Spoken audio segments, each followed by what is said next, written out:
শিক্ষা না নেয় তাহলে কি করা? পাপ বাড়বে, ভূমিকম্প আসবে, এমন অবস্থা হবে এক পর্যায়ে তাদের পাপের মাত্রা এত বাড়বে, ইয়াসিফুল্লাহু বিহিমুল আরদ, আল্লাহ তাদেরকে জমিনের মধ্যে ধসিয়ে দিবেন।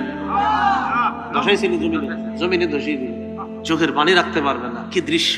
ভূমিকম্প অনেকগুলা হবে। তাহলে আসল ভূমিকম্প যেটা হবে তো কিয়ামত হয়ে যাবে, আর এটা আলামত। যেটা হয়েছে এটা কি কিয়ামতের?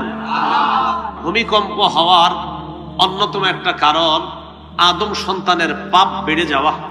পাপ যত বাড়বে ভূমিকম্প তত বাড়বে। যে দেশের মূল কথা হলো অপরাধ বাড়বে, তো হতে পারে ওই দেশের অপরাধ বাড়ার কারণে আল্লাহ পাক রব্বুল আলামিন তাদেরকে জমিনের নিচে ধসিয়ে দিবে।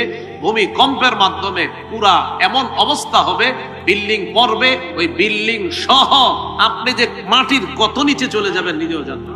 মাটির কত নিচে এক একজন আছে, হদিস নাই, তালাশ। এরপর নবী বলেন ওয়াতাকসুরাজ জালাজিল, কিয়ামতের আগে অনেকগুলা ভূমিকম্প হবে, একটা না অনেকগুলা ভূমিকম্প হবে। সে অনেকগুলার মধ্যে যে আমাদের বাংলাদেশে হবে না ব্যাপারটা কিন্তু এমন না।